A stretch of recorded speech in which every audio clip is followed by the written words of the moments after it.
Hi everyone, so I wanted to give you an idea of how much groceries cost in Toronto. So for us, for single people, they gave us just over $200 for that food relief. But typically, if you're looking at buying your meats, your groceries, all of that kind of thing, you actually need double that amount. So if around $356 a month, if you're including meats and vegetables and all of that. Now, that's on a typical month where you have to restock everything. On some months, obviously, it's going to be very low, but other months it's going to be higher because your meats and that cost a lot of money. So if you take that amount and divide it by 4, you'll get it to about $89, $90 a week. It comes to about $13 a day for a single person. So it's not that bad. And then because the rates are so low that they're giving us, what I had to do is, like, for some of my utilities, I was behind. So in May, I had to pay double. So like electricity, internet, and phone, last month would be higher than this month because I paid double. But my highest costs are the interest on interest that I'm paying because I'm not getting enough to come up into the black. So they charge you a fee for your account, they charge you for using your overdraft, they charge you interest on your credit cards, and that's my biggest cost. That's one of the main reasons, like when the jobs I'm applying for, I'm aiming for, I'm applying for jobs paying over $65,000, $70,000 a year. And those are the applications I'm sending out in England, here, across Canada.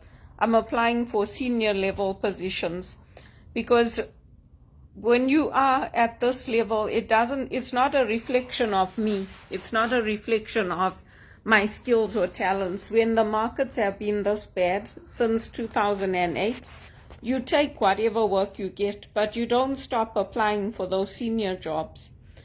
And so that's just to give you an idea on the groceries. The internet and phone here, you're looking at around $135 a month if you want the unlimited internet in your home.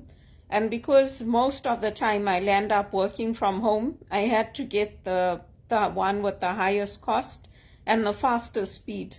So you can get other packages, but then if you decide to change it, so say I took a lower cost and a lower speed, then when I have to work from home, I have to upgrade it again, and then they charge you for half the cycle plus the next cycle, plus they charge you for the upgrade. So it doesn't make sense for me to downgrade my internet.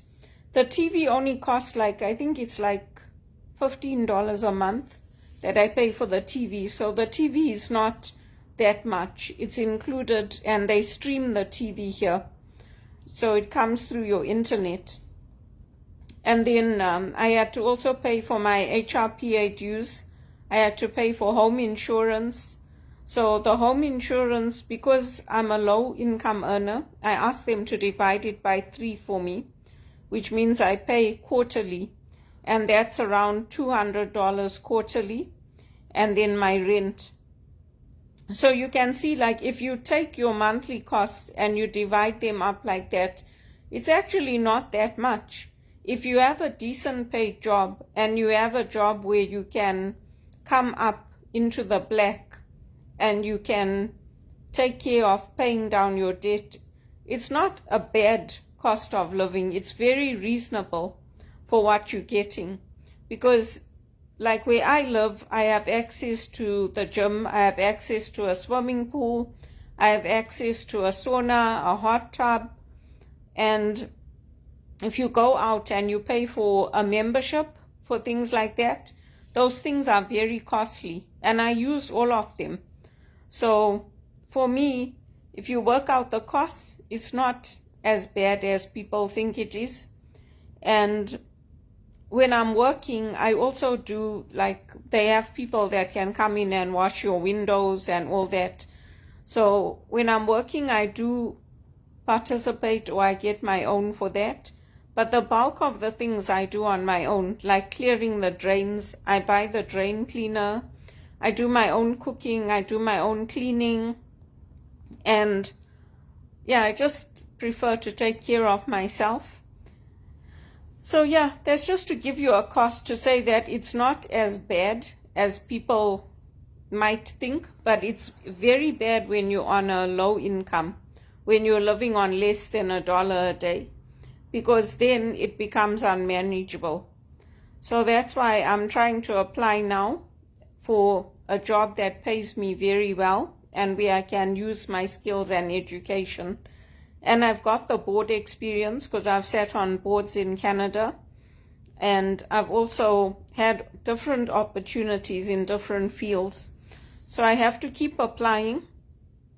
I don't think I could do the job that the concierge does. It's very difficult because it's not like in the old days you just did your reception job. So you made the coffees and teas, you welcome people, you made sure the rooms were ready, and you took care of the basic things. With the security guards, they have to monitor the security cameras, they have to walk the building, they have to do a lot of things that is not normally a part of your basic reception, like not just receiving the packages and logging them and letting people know.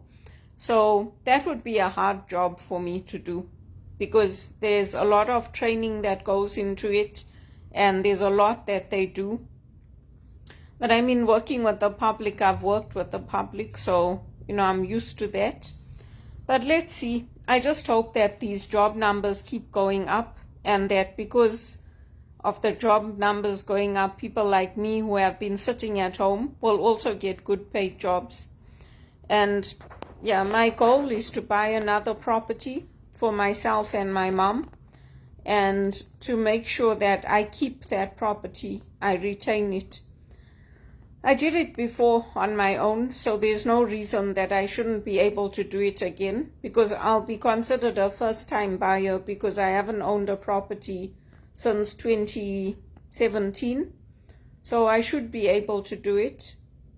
And I'm not giving up applying to jobs in Africa. I'm keeping an eye out on LinkedIn, especially in the SADC region. I'm applying for jobs there in South Africa, in Zambia, in Zimbabwe, that region I'm applying. And you can say, oh, what about Ebola? What about this? What about that? You get that everywhere. Everywhere. It's not like India is any better than Africa or this is better than Africa. It's not. It's about your earning power, because that earning power opens up a lot of different opportunities for you. And when you're not earning well, it closes a lot of opportunities for you. So, I mean, considering what I've had to deal with, I haven't done as badly as others have. I've done okay, but that's also God's blessing, because I know how I was treated, and I know that it's very, very poor. It's very poor treatment. And last year I paid the full amount for my HRPA dues. That's like close to $500 for the year. But again, if you add in the conferences, the webinars and all that they give us, it's actually not that much. So this year I took reduced dues because I haven't been working for over 2 years. So I took the reduced dues from them. But again, it's your professional standard, it's your qualifications, it's a standard of excellence. So when I see jobs looking for those qualifications, I apply for them as well. But it's like a nightmare, because I was worried, how am I going to pay my home insurance? How am I going to pay for my professional dues? Because all of those things give you access. And when you're living in a building like this, you have to have insurance, you have to have coverage. So thankfully, the insurance company was also good. They kept the insurance contract bound for me. And then as soon as I had that money available, I made the payment, because the credit card company, they took my credit card off their system. So I checked to see if it had gone through, and it didn't go through. So then they were telling me, oh no, you can do it now. I said, no, let me call my broker and do it through the broker. Then they started telling me, no, your broker can't do it for you. I said, okay, let me just check with them, because I don't want to just go like over their heads. And then when I called the broker said, no, we can do it for you, and we'll make sure that it goes through. So they took the payment and they put everything through. But you can see, and like all these things that I'm doing as a tenant, I could have been doing them living at Rosewell Gardens. So that's how it goes. So anyway, let's see. I'm just going to keep praying. And I mean, it's a positive sign if the jobs are picking up. I also have experience working in the construction sector from England. So if I get something like a receptionist job or an HR manager job or something like that in construction, that would also be good for me, because when I came here, I didn't expect to land up working in finance. Even in England, I never applied for those jobs in finance. I just took whatever I could get. And I enjoyed my experience in the construction sector because I was working as a receptionist there. So let's see. I just hope and pray for the best, because it's been a long, long time for me.